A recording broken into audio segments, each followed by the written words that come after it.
Fui abandonada 5 días después de nacer.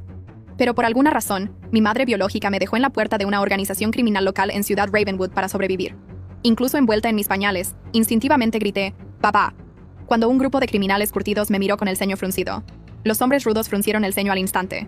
Tal vez deberíamos quedarnos con esta niña. A partir de entonces, gané 108 papás. Pero nuestro hogar era verdaderamente una guarida de forajidos. Todos y cada uno de ellos estaban en la lista de los más buscados. Así que, para evitar causarles problemas a mis papás, viví una vida discreta durante más de una década. Eso fue hasta la escuela secundaria. Fue entonces cuando me encontré con el acoso escolar. Valentina, la abeja reina y sus secuaces, me acorralaron en el baño, salpicándome con agua fría, rompiendo mi ropa e incluso grabándome con su teléfono. «¿Por qué miras fijamente, estudiante becada?», se burló Valentina. «¿Cómo te atreves a mirarme mal?». Me golpearon tan fuerte que en el caos la agarré. Luego ambas caímos por el borde. Caímos desde el tercer piso. Cuando desperté, la señorita Domínguez me estaba regañando en la enfermería. «¿Ella te golpeó? Así que intentaste matarla, ¿es eso?». Su voz era aguda y con disgusto. «Eres absolutamente despiadada. Llama a tus padres inmediatamente. Quiero ver cómo te criaron tus padres». Se me puso la piel de gallina. Pregunté dócilmente. «Señorita Domínguez, ¿está segura de que quiere llamar a mis padres?». En el instante en que las palabras salieron de mi boca, una fuerte bofetada resonó en la habitación. El señor Álvarez, el padre de Valentina, me había golpeado en la cara, con los ojos ardiendo de furia. «Mocosa», gruñó. «Llama a tus padres y discúlpate conmigo». Caí al suelo. La mitad de mi cara palpitaba. La señorita Domínguez actuó como si no hubiera visto nada. En cambio, inmediatamente aduló al señor Álvarez, asintiendo y haciendo reverencias. «Señor Álvarez, tenga la seguridad de que esta escuela lo manejará seriamente y no ha mostrado clemencia». Luego se volvió hacia mí, gritándome directamente a la cara. «Estela, mira lo que le has hecho a Valentina. Llama a tus padres ahora mismo para que paguen sus gastos médicos». Bajé la cabeza, mis uñas clavándose en mis palmas hasta que dolieron. Un sabor metálico a sangre se extendió por mi lengua. «No, fue Valentina», intenté explicar. «Ella fue quien me acorraló en el baño. Me salpicó con agua fría y me rompió la ropa. Yo solo». Pero no pude terminar. Valentina empezó a llorar débilmente desde la cama, su voz temblando lo suficiente como para sonar creíble. «Papá está mintiendo. Yo solo pasaba por allí, y Estela de repente se volvió loca y me empujó por las escaleras. Es solo una estudiante becada celosa de que nuestra familia tenga dinero. Siempre lo ha estado». «Eso no es», repliqué. La señorita Domínguez me interrumpió al instante. «Cállate, Estela. Los hechos son claros. La lastimaste deliberadamente». Me agarró y me arrastró fuera de la sala médica bruscamente. Me arrancó el teléfono de la mano y me lo golpeó contra la mejilla. «No quiero escuchar tus tonterías. Llama a tus padres ahora. Diles que vengan aquí y paguen». En el pasillo, los profesores y estudiantes se volvieron para mirar. Sus miradas se sentían como agujas, curiosidad mezclada con alegría por el mal ajeno. Agarré el teléfono frío, mirando mi abarrotada lista de contactos. Pero no me atrevía a presionar llamar. Tenía 108 papás. Papá 1 era un jefe del sindicato. Papá 3 contrabandeaba armas. Papá 15 prestaba dinero con altos intereses. Papá 78 dirigía un casino ilegal. Y, sin embargo, cada vez que me entregaban una tarjeta negra y me acariciaban la cabeza, decían lo mismo. «Estela, no causes problemas por ahí, pero si pasa algo, ven a nosotros. Si alguien te pone un dedo encima», Papá 1 diría tranquilamente, «haré que toda su familia desaparezca. Cualquiera que te haga sufrir», añadiría el Papá 3. «Iré a por ellos yo mismo». Todos eran los criminales más buscados de Ciudad Ravenwood. Un escalofrío me recorrió. Recordaba que se iban temprano y volvían tarde a casa, con los cuerpos marcados por viejas cicatrices, llevando ese débil olor metálico que siempre intentaban ocultar. Los recordaba quejándose de haberse topado con la policía de nuevo. Recordaba los canales de noticias mostrando sus carteles de búsqueda como un reloj. No podía arriesgarme a ponerlos en peligro. Levanté la vista e intenté una última vez. «Señorita Domínguez». «Mis papás. Están trabajando fuera de la ciudad, muy lejos. No pueden venir». Se me hizo un nudo en la garganta. «Yo. Escribiré una disculpa. Me disculparé públicamente. Aceptaré un expediente disciplinario, cualquier cosa. Solo por favor no los llame, ¿de acuerdo?». La señorita Domínguez se burló. «Trabajando fuera de la ciudad. Con razón saliste tan desvergonzada». Se cruzó de brazos. «Los exámenes médicos de Valentina. Su compensación por angustia emocional. Eso es mucho dinero. ¿Puede una niña como tú pagar por eso? Llámalos. No me hagas perder el tiempo». Casi dije que podía pagarlo yo misma. Mis papás me habían dado tarjetas negras que nunca había usado. Pero el señor Álvarez dio un paso adelante y puso una tarjeta bancaria en la mano de la señorita Domínguez. «Señorita Domínguez, aquí tiene 50,000. Una donación a la escuela», dijo suavemente. Dijo, «Mi exigencia es que traiga a sus padres aquí para que nos compensen y admitan su culpa. De lo contrario, llamaré a la policía y la acusaré de agresión agravada. Una vez que tenga antecedentes penales, puede olvidarse de la universidad». En el momento en que la señorita Domínguez vio la tarjeta, sus ojos se iluminaron. Se volvió hacia mí, de repente recta y severa. «Estela, ¿escuchaste eso? Esta es tu última oportunidad. O llamas a tus padres de clase trabajadora ahora para que paguen y se disculpen, o tendrás antecedentes penales y te olvidarás de la universidad por el resto de tu vida. ¿Antecedentes penales? Esas dos palabras perforaron mi mente como agujas. No podía tener antecedentes penales.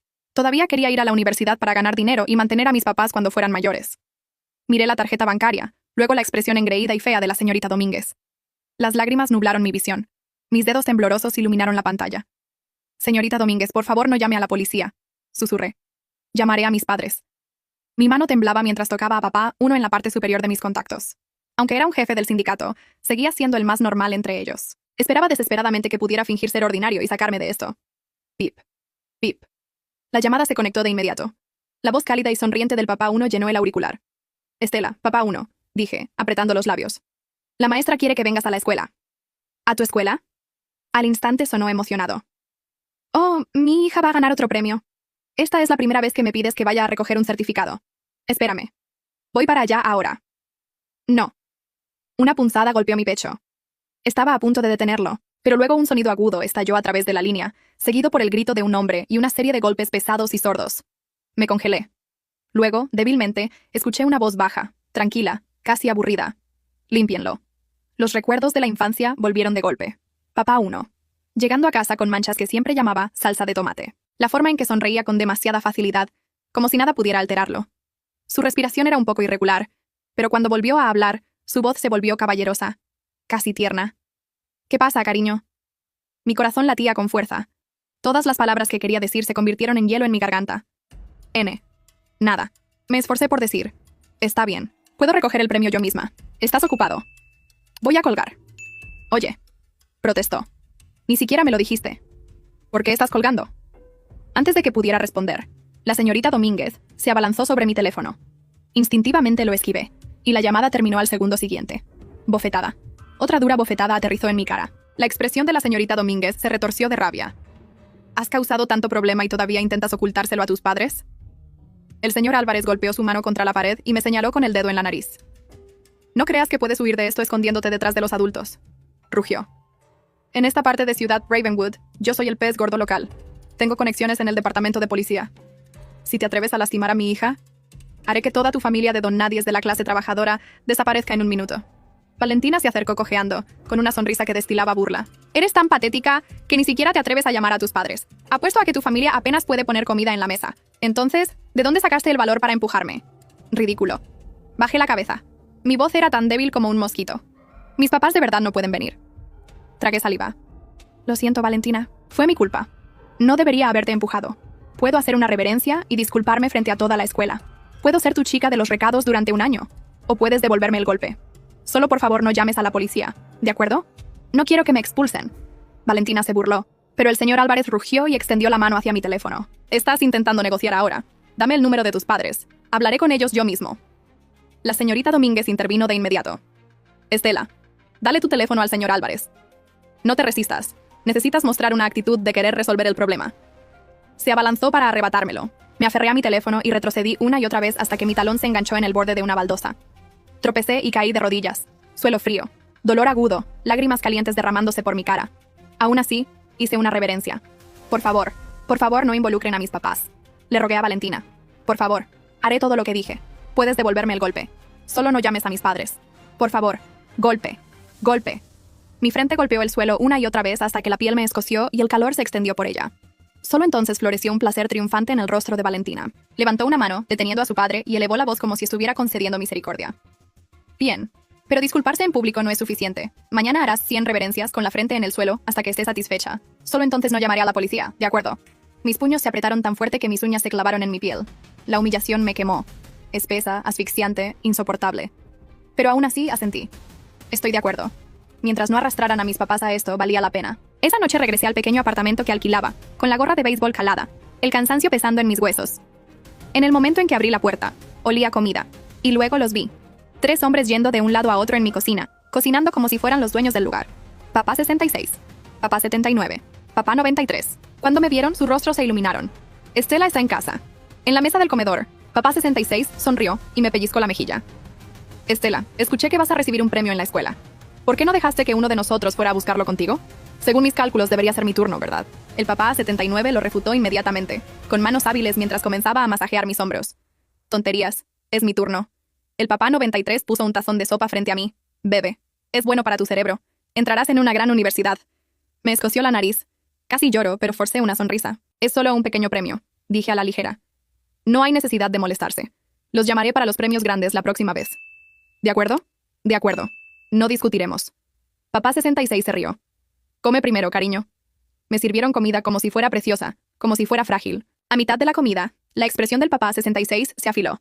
Respondió a una llamada, en voz baja. Solo capté unas pocas palabras.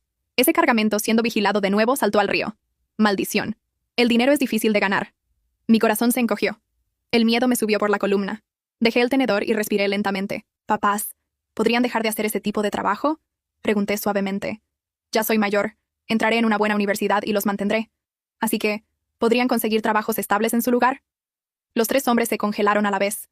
Luego, como golpeados por un rayo, se abrazaron en grupo, con los ojos de repente llorosos. Nuestra hija, se atragantó el papá 79. Quiere que vayamos por el buen camino, dijo el papá 93, con voz ronca. El papá 66 se golpeó el pecho. Lo haremos. Lo prometemos. 2 horas después, tras darme algunos recordatorios más, me pusieron un par de tarjetas negras más en la mano y salieron a toda prisa. Me quedé en la puerta, viéndolos desaparecer por el pasillo, con los ojos escociendo. Recuerden, les grité, cambiar de trabajo. Lo sabemos. Gritaron de vuelta, pero en el momento en que la puerta se cerró con un clic, el papá 66 frunció el ceño a sus hermanos. Extraño, murmuró. ¿A nuestra hija no le gusta mi proyecto de desarrollo de submarinos nucleares? Los otros dos parecían igual de desconcertados. Tal vez ella quiera algo más estable, dijo el papá 79 seriamente. Y más seguro, papá. 93 añadió con un asentimiento solemne. Mientras tanto me apoyé contra la puerta y abrí mi teléfono. El chat de grupo, mi familia 108, ya tenía 999 mensajes. ¿Estela está cansada de estudiar hoy? ¿Tienes suficiente dinero? No escatimes. ¿Alguien te molestó? Cuéntanos. Me ardían los ojos. Tragué saliva y escribí. Estoy bien todos. No se preocupen. Papás están ocupados con el trabajo. Por favor, cuídense también. Las respuestas explotaron. Emojis de preocupación.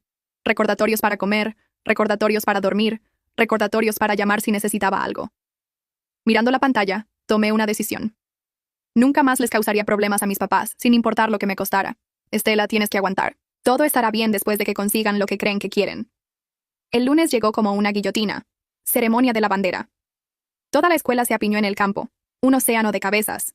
Un mar de teléfonos sostenidos un poco demasiado alto. Como si todos fingieran que no estaban grabando. La señorita Domínguez me entregó una hoja de papel como si me estuviera dando un veredicto. Mis rodillas tocaron el suelo. La hierba estaba húmeda. El aire estaba frío. El micrófono chirrió una vez. Luego se quedó en silencio sepulcral. Leí las palabras que habían escrito para mí. Actué por odio, dije, mi voz resonando por todo el campo. Empujé a Valentina Álvarez. Estaba celosa de su familia. Soy una desgracia. Cada oración sabía a óxido. Cada palabra raspaba mi garganta al salir. Valentina estaba sentada en la parte delantera en una silla de ruedas, envuelta en una manta, como una santa en una pintura. Un par de chicas estaban detrás de ella, con las manos en las asas de la silla, engreídas, como si hubieran construido el escenario ellas mismas. Los ojos de Valentina brillaban, no con lágrimas, con emoción. Hice una reverencia. 1. Mi frente golpeó la plataforma con un golpe sordo. 2. 3. A las 10, mi mente comenzó a alejarse de mi cuerpo como si esto no me estuviera pasando a mí, como si lo estuviera viendo desde arriba. A las 50, el dolor se convirtió en una línea de dolor aguda y palpitante. A las 100, todo se volvió borroso. Calor en la línea del cabello, humedad en mi frente. Mi visión oscura en los bordes. Terminé la última línea. Luego me puse de pie. Sobre piernas que no parecían mías, salí de la plataforma. La multitud se separó como si fuera contagiosa. Los susurros se elevaron en un zumbido constante. Escuché, es pobre como una rata. Niña becada. Celos, eso es todo. Siempre lo es. Mírala, se nota que es un problema. Probablemente nadie en casa le enseñó modales. Alguien se rió. Alguien más dijo, lo suficientemente alto como para que yo lo escuchara. Es lógico. No miré hacia arriba. Volví a mi asiento. En mi escritorio, alguien había pintado letras rojas, descuidadas y crueles, justo en la madera. Mentirosa. Basura. Psicópata. Saqué una toallita húmeda y froté hasta que me dieron calambres en los dedos, pero la pintura ya se había hundido. Cuanto más limpiaba, más se extendía, como un moretón que no podías borrar en todo el día. Era como si todo el edificio se inclinara hacia mí. Los profesores miraban a través de mí. Los estudiantes me miraban. Luego miraban a otro lado, como si mirar demasiado tiempo pudiera hacerlos culpables. Las amigas de Valentina pasaban por mi escritorio y se reían tontamente en sus mangas. Cada vez que mi teléfono vibraba, mi corazón se encogía, aterrorizado. Era uno de mis papás llamando, preguntando por qué mi ubicación parecía incorrecta, por qué mis pasos parecían demasiado rápidos, por qué mi respiración sonaba mal. Pero las únicas notificaciones eran del chat grupal. Almuerza. Bebe agua, no te quedes despierta hasta muy tarde. Llama si nos necesitas. No contesté. No podía. Porque si lo hacía. Si me equivocaba aunque fuera una vez, Vendrían, y Ciudad Ravenwood ardería. Sonó el timbre final, y algo en mí finalmente se rompió. Salí corriendo de la clase antes de que alguien pudiera acorralarme de nuevo, antes de que la señorita Domínguez pudiera recordarme mi actitud. No salí por la puerta principal. Di la vuelta por la parte trasera de la escuela, por un estrecho camino de servicio, y hacia un callejón que olía a cemento mojado y cartón viejo. Solo quería llegar a casa, cerrar mi puerta con llave, fingir que el mundo no estaba hecho de ojos y risas. Pero 3 sombras se despegaron de la pared en la boca del callejón, y Valentina rodó hacia adelante en su silla de ruedas, bloqueando la salida como si fuera la dueña de la calle. 2 de sus amigas estaban detrás de ella, y un chico de mi grado, uno de sus leales y pequeños satélites, se apoyaba contra el ladrillo, sonriendo como si hubiera estado esperando todo el día. Valentina ladeó la cabeza. Luego se levantó. Simplemente se levantó. Suavemente, fácilmente, sin cojera, sin dolor. Estiró las piernas como si se hubiera aburrido de estar sentada. Mi estómago cayó tan fuerte que sentí que volvía a caer. Dio un paso hacia mí y otro, con los tacones haciendo clic. Vaya, dulce como el almíbar. ¿No dijiste que serías mi chica de los recados durante un año?, preguntó. Pero mírate, la escuela terminó y ya estás corriendo. Retrocedí, instintivamente. Mi talón golpeó un charco. El barro salpicó mi calcetín. La sonrisa de Valentina se ensanchó. ¿Crees que puedes jugar conmigo?, dijo suavemente. ¿En esta ciudad? ¿En mi escuela? Una de sus amigas levantó una pequeña cámara de video, del tipo que la gente usa para videos estéticos ahora. Filtros retro y nostalgia falsa. La lente se abrió con un clic. Apuntaba directamente a mi cara. Valentina caminó más cerca hasta que pude oler su perfume. Levantó la barbilla como si me estuviera haciendo una entrevista de trabajo. Discúlpate de nuevo, dijo. Aquí, para la cámara. Mi garganta se apretó. Ya lo dije, cortó Valentina, con voz aguda. Ahora di las palabras que te diga que digas. Miré la lente. Si esto terminaba en internet, toda la escuela lo vería. Si mis papás lo vieran. No podía dejar que lo vieran.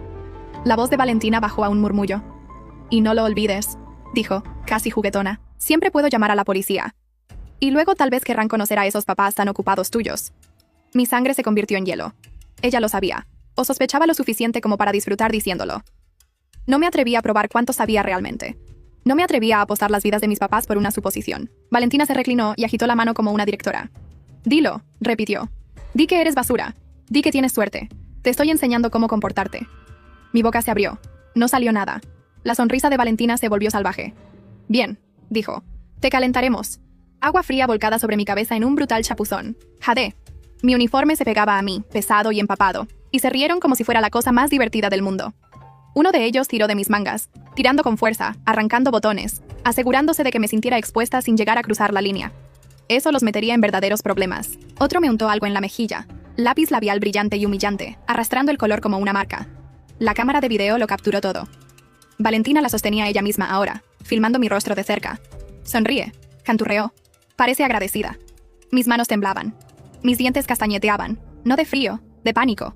Valentina se agachó un poco para que la lente mirara directamente a mis ojos. Dilo, dijo de nuevo, más suave. Di, gracias Valentina, por educarme. O haré una llamada, y entonces veremos quién viene a la escuela. Mi cerebro zumbaba como un altavoz quemado. Tragué saliva, saboreé a metal y susurré. Gracias Valentina por educarme. Más alto. Gracias Valentina por educarme de nuevo. Lo repetí una y otra vez, hasta que las palabras dejaron de sonar a español y empezaron a sonar como algo roto. Finalmente, Valentina se apartó. Satisfecha, me dio una patada en la espinilla. No lo suficientemente fuerte como para dejar pruebas, solo lo suficiente para que mi rodilla cediera. Bien, dijo alegremente. ¿Ves? Puedes aprender. Giró sobre sus talones. Mientras se alejaba, llamó por encima del hombro, tan casual como pedir un café. A partir de ahora, todos los días después de la escuela, esperas aquí. Si te digo que lleves mi bolso, lo llevas. Si te digo que limpies mis zapatos, los limpias. ¿Entendido? Mi voz estaba destrozada. De acuerdo. Valentina se rió. Sus amigas la siguieron fuera del callejón, sus risitas arrastrándose como humo. La lente de la cámara se cerró de golpe. Y luego me quedé sola. Durante mucho tiempo no me moví. El agua goteaba de mi pelo al pavimento. Mi mochila yacía abierta en un charco, los papeles medio flotando, la tinta sangrando. Un examen de matemáticas me devolvía la mirada desde el barro. Una puntuación perfecta, un 100 rojo brillante marcado con un círculo en la parte superior. Parecía ridículo tirado ahí de esa manera, como prueba de algo que no importaba. Parpadeé fuerte, forzando el ardor detrás de mis ojos hacia abajo. Luego me agaché y comencé a recogerlo todo. Una hoja de ejercicios a la vez, una página empapada a la vez. Como si al meter mi vida de nuevo en mi bolso, tal vez también pudiera meter mi dignidad de nuevo en mi cuerpo. Alcancé mi libro de texto y me congelé. Había huellas en él, huellas de zapatos sucios marcadas en la cubierta como si alguien lo hubiera pisoteado a propósito. Mis dedos temblaron. Me tragué el sollozo que intentaba salir de mi pecho, y luego levanté la cabeza. En la boca del callejón, unas siluetas llenaron la luz. 4, 5, tal vez más. Hombres con chaquetas oscuras, hombros anchos, rostros tallados en piedra. Y al frente, el papá 1. Mi papá más grande. Aquel cuya voz siempre sonaba cálida incluso cuando el mundo a su alrededor no lo era. Estaba allí sin moverse, pero podía sentir su ira, como calor. Detrás de él había otros papás, unos que reconocí al instante, incluso sin escucharlos hablar. Papá 5, el que siempre usaba lentes y parecía un profesor universitario hasta que sonreía. Papá 3, que nunca levantaba la voz, pero hacía que las habitaciones se quedaran en silencio de todos modos. Dos más que no podía identificar por número, pero los conocía por la forma en que estaban parados. Protectores, silenciosos, listos. El aire del callejón se espesó como si el mundo entero contuviera la respiración. El papá 1 dio un paso adelante, luego otro. Se agachó frente a mí, lento, cuidadoso, como si se acercara a un animal herido. Su áspero pulgar rozó mi mejilla. Salió manchado. Agua, lápiz labial, calor seco de antes. Apretó la mandíbula. No me preguntó si estaba bien porque podía ver que no lo estaba. Hizo la única pregunta que importaba. ¿Quién hizo esto? Mi corazón golpeó contra mis costillas. Aparté la cara bruscamente para que no pudiera ver lo que había en mis ojos. Forcé una risa que sonaba como si no me perteneciera. Me caí, dije rápidamente. Es estúpido. Me resbalé. Estoy bien. El papá 1 no se movió. Su mirada se quedó en mí como un foco. Detrás de él, el papá 5 se agachó y recogió mi libro de matemáticas pisoteado. Miró fijamente las huellas sucias.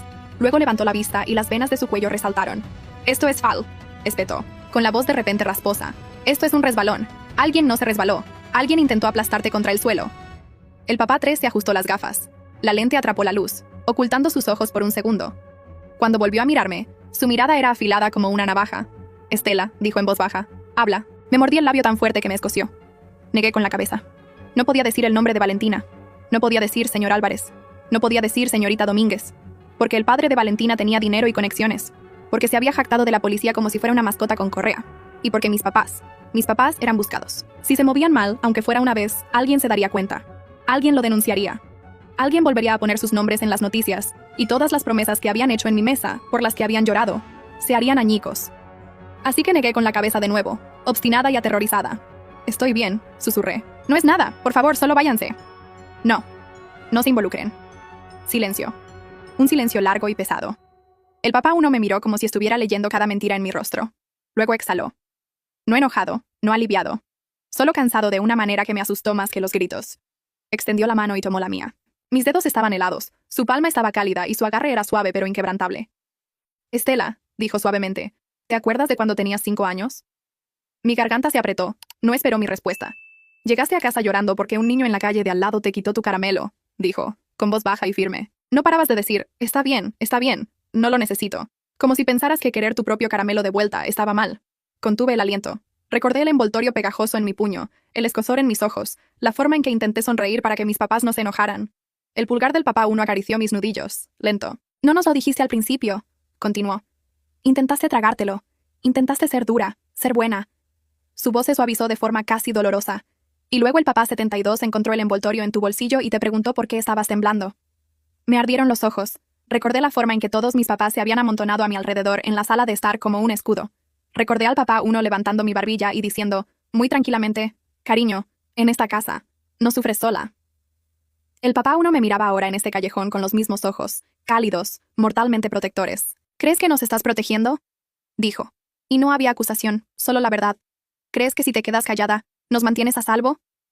Mis labios se separaron. No salió ningún sonido. El papá 1 se inclinó más cerca, con la frente casi tocando la mía.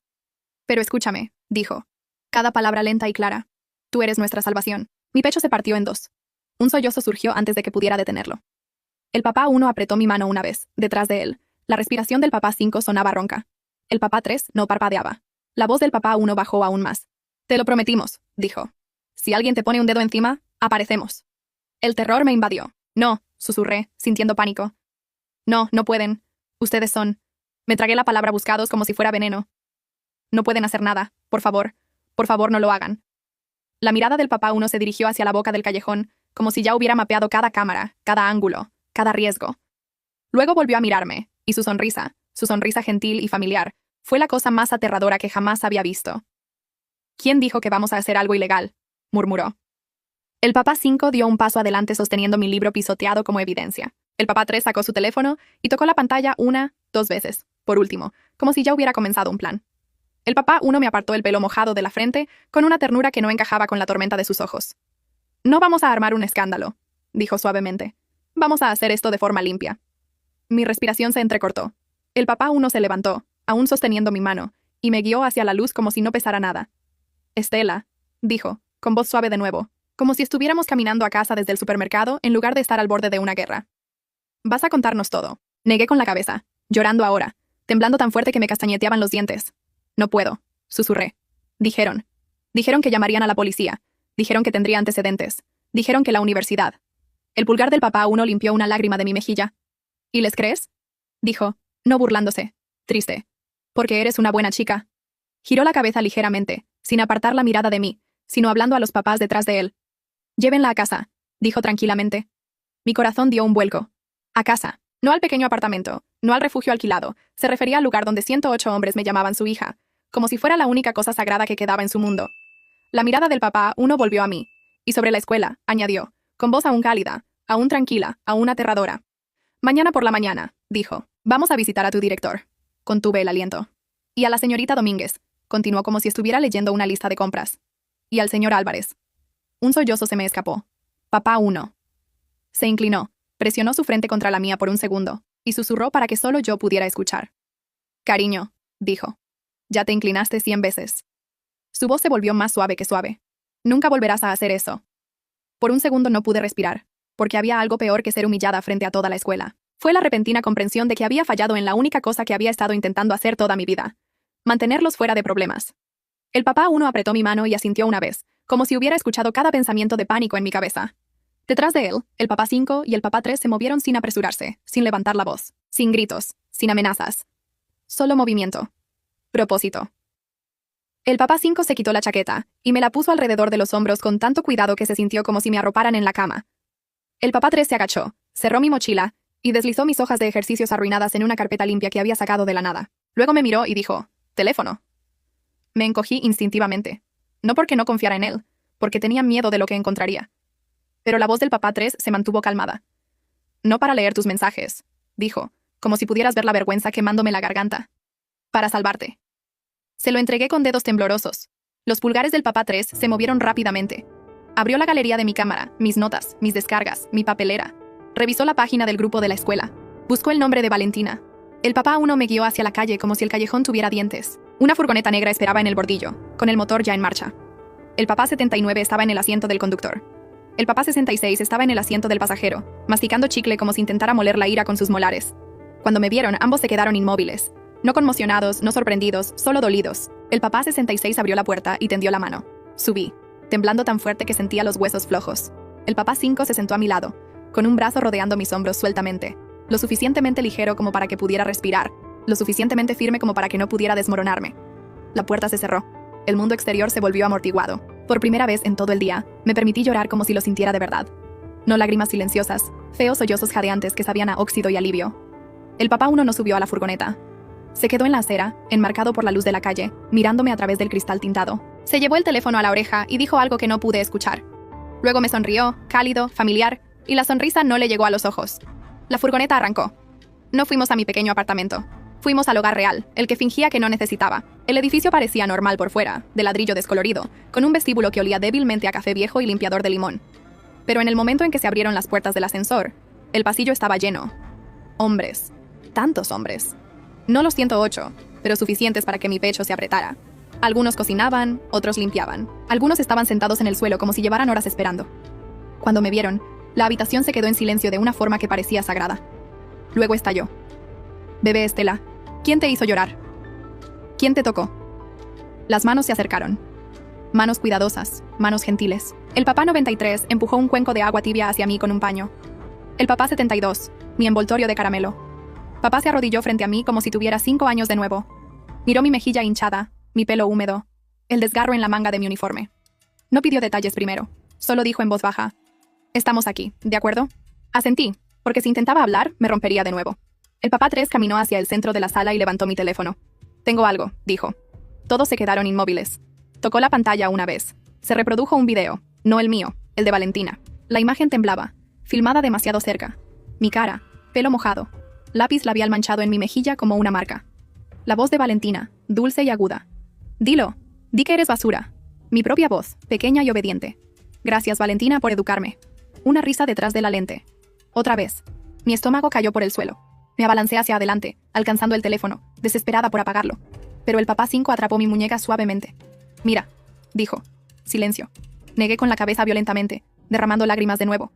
No, no, por favor, no. Los ojos del papá 5 estaban rojos. No me soltó, solo dijo. No tienes que cargar con su vergüenza por ellas. El papá 3 pausó el video. Luego pasó a otro clip. Valentina levantándose de la silla de ruedas en el callejón, estirando las piernas como una actriz aburrida entre tomas. Su amiga riéndose tontamente. La lente de la cámara de video abriéndose con un clic. La voz de Valentina. Siempre puedo llamar a la policía. El papá 3 giró la pantalla hacia la habitación.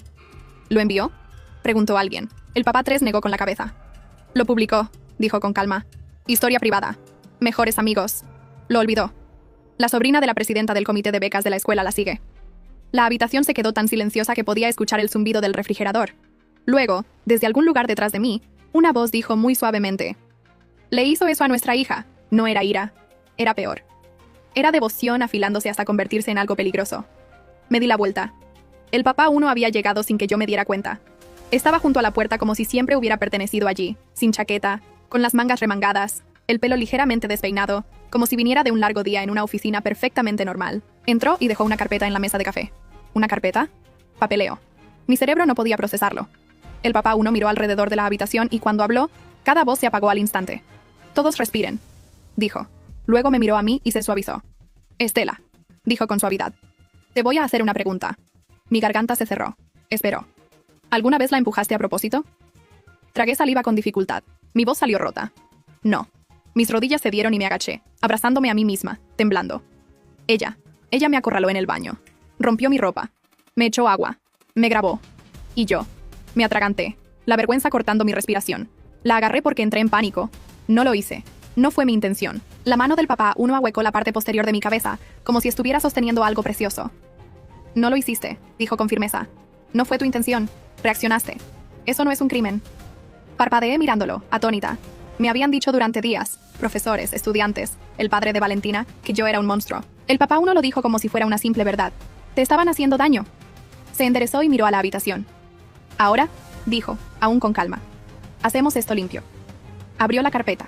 Dentro había capturas de pantalla impresas, marcas de tiempo, nombres, y algo que hizo tartamudear a mi corazón. Un informe de incidente escolar, el que la señorita Domínguez me hizo firmar. El papá 1 lo tocó. Falsificó la declaración de Estela, dijo de manera uniforme. Las notas de la enfermera no coinciden. La cámara junto a las escaleras no coincide. Y la lesión de Valentina no coincide con su propia asistencia a fisioterapia. Alguien exhaló un sonido bajo y de incredulidad. El papá 1 continuó como si estuviera leyendo una lista de compras. La donación del señor Álvarez. Sacó el comprobante bancario impreso. Pasó por la cuenta discrecional de la escuela, no por la fundación legal. Eso es un soborno. Sacó otra página.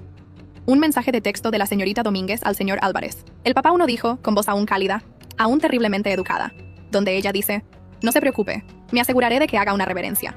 Mi estómago se revolvió. El papá 1 me miró de nuevo, con ojos suaves. «Cariño», dijo, «sé que le tenías terror a la policía». Me encogí.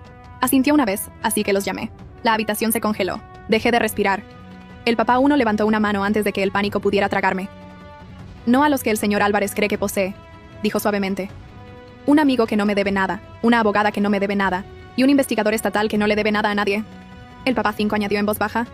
«Y a la junta escolar». Los miré, con la mente en blanco. El papá 3 habló sin emoción. «Presentamos una queja formal con pruebas». El papá 72 se agachó a mi lado de nuevo. Sostenía un pañuelo de papel como si yo tuviera 5 años otra vez. «Hiciste la parte valiente», susurró. «Sobreviviste». Mis labios temblaron. «Pero ustedes son», no podía decirlo. La palabra buscado seguía sintiéndose como una maldición. «Papá», respondí de todos modos, como si lo hubiera escuchado. «No tenemos que mostrar nuestras caras para protegerte», dijo suavemente. «Solo tenemos que decir la verdad. Más alto que su dinero». Se agachó y tomó mis manos en las suyas. «Mañana por la mañana», dijo. «Vas a la escuela». Mi corazón se detuvo. «No, papá 1, no puedo». Apretó una vez. «Vas a ir», repitió suavemente, «porque ya no estás huyendo». Mis ojos se desbordaron. «Y no vas a ir sola». A la mañana siguiente, entré por la puerta principal de la preparatoria Ravenwood, con la cabeza alta por primera vez en semanas. No porque no tuviera miedo, porque no estaba sola. Una mujer con un traje azul marino caminaba al lado, la señora Castillo, nuestra abogada. Parecía ordinaria en la manera que significaba que no lo era. Detrás de ella había 2 hombres con ojos tranquilos y placas sujetas con clips. No policías locales, investigadores estatales. No se pavoneaban, no amenazaban. Simplemente existían. Y esa existencia cambió el aire. Los susurros ondularon a través del patio como el viento entre la hierba. Esa es ella, esa chica becada. ¿Por qué está la policía aquí? Valentina estaba sentada cerca de la oficina principal en su silla de ruedas, con la manta colocada perfectamente. Estaba sonriendo hasta que vio a la señora Castillo, hasta que vio las placas, hasta que me vio a mí. Su sonrisa tembló solo una vez. La señorita Domínguez salió de la oficina como una reina caminando por su escenario. Entonces notó a los investigadores. Su rostro cambió, no a culpa, a cálculo. Abrió la boca para hablar, y la señora Castillo la interrumpió con una voz tranquila que no se elevó. Señorita Domínguez, dijo, estamos aquí con respecto a una queja formal por acoso, coacción, represalias y fabricación de la declaración de una estudiante. La señorita Domínguez se rió demasiado rápido. Esto es ridículo. Estela agredió a otra estudiante. Uno de los investigadores sostuvo un teléfono. Y este es un video de esa estudiante herida caminando normalmente inmediatamente después del incidente, dijo. La cabeza de Valentina se giró hacia un lado de golpe. Sus ojos se abrieron de par en par. Su boca se abrió. No salió ningún sonido. La señora Castillo giró la pantalla ligeramente para que Valentina también pudiera verla. Las mejillas de Valentina se sonrojaron de color rosa brillante. Es eso. Tartamudeó. Eso fue. Ella me obligó. Otro investigador sacó tranquilamente capturas de pantalla impresas. Su cuenta publicó un video de usted coaccionándola en un callejón, dijo. Valentina lo miró fijamente como si el papel pudiera morderla. El rostro de la señorita Domínguez se puso pálido. Luego, como un animal arrinconado, se abalanzó para tomar el control. Ustedes no lo entienden. El señor Álvarez está aquí, dijo una voz. El señor Álvarez cruzó las puertas con la confianza de un hombre acostumbrado a ganar. Miró las placas y no parpadeó. Miró a la señora Castillo y sonrió. Contrabandista, está cometiendo un error, dijo suavemente. Dono a esta escuela. Conozco gente. La señora Castillo levantó un comprobante impreso. Usted donó, corrigió, a una cuenta no autorizada para fondos caritativos. La sonrisa del señor Álvarez vaciló durante medio segundo. Luego se recuperó. Eso no significa... El investigador se volvió hacia él. Significa que vamos a abrir una investigación, dijo, y significa que usted va a dejar de contactar a esta estudiante y a su familia inmediatamente. Los ojos del señor Álvarez se dirigieron hacia mí, fríos y furiosos. Intentó dar un paso más cerca. Uno de los investigadores se movió, bloqueándolo con un movimiento simple. No agresivo, solo definitivo. La mandíbula del señor Álvarez se apretó. ¿Qué familia? Se burló de mí lo suficientemente alto como para que todos en el vestíbulo lo escucharan. ¿Quién te va a defender?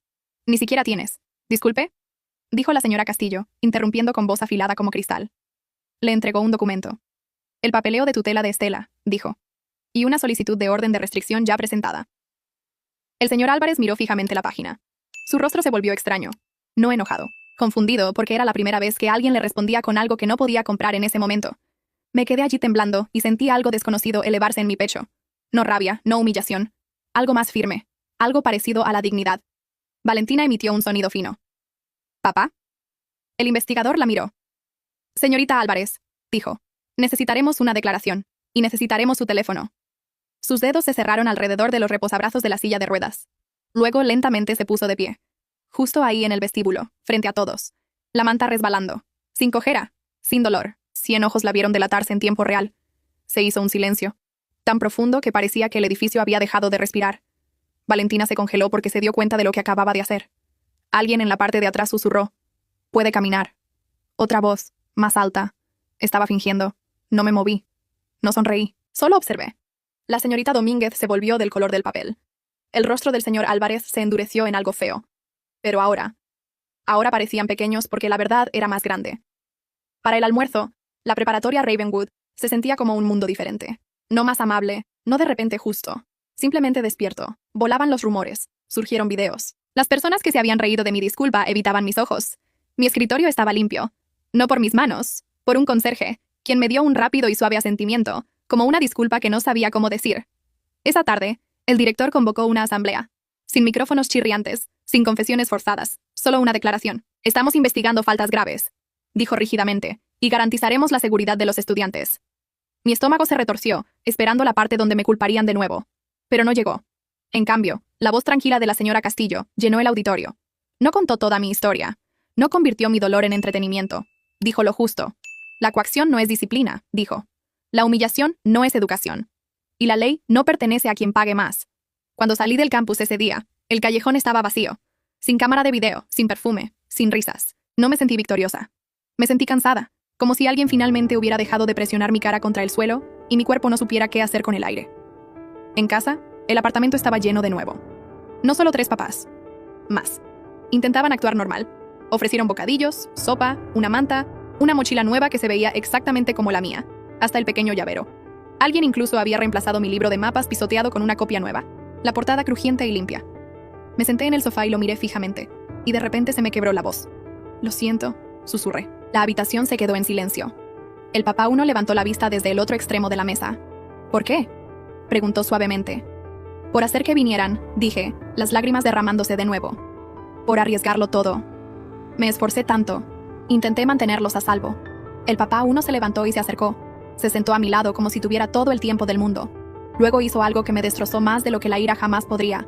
Apoyó la cabeza ligeramente contra la mía. «Hemos pasado toda nuestra vida haciendo cosas que hacían que el mundo fuera inseguro», dijo en voz baja. Contuve el aliento. «Y luego apareciste tú», continuó, con la voz espesándose. «Y nos hiciste querer ser mejores hombres».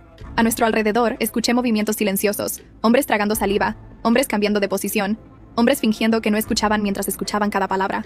La mano del papá uno cubrió la mía. «¿Y crees que protegernos significa dejar que te destruyan?», murmuró. Sollocé, negando con la cabeza. Se apartó lo justo para mirarme a los ojos. «Estela», dijo, «no eres el precio que pagamos por nuestros pecados». Su pulgar rozó mis nudillos. «Eres la razón por la que intentamos dejar de pecar». La habitación se mantuvo en silencio. Luego el papá 72 se aclaró la garganta ásperamente. «Nosotros, dijo con voz temblorosa. «Hablamos». Mi corazón tartamudeó. El papá 93 asintió solemnemente. «Sobre trabajos», dijo. «Unos de verdad». El papá 66 levantó una mano como si estuviera en clase. «Mi proyecto de submarinos es técnicamente legal». Intentó eso, luego se detuvo. Cuando todos lo miraron, tosió. «De acuerdo, bien, seremos normales».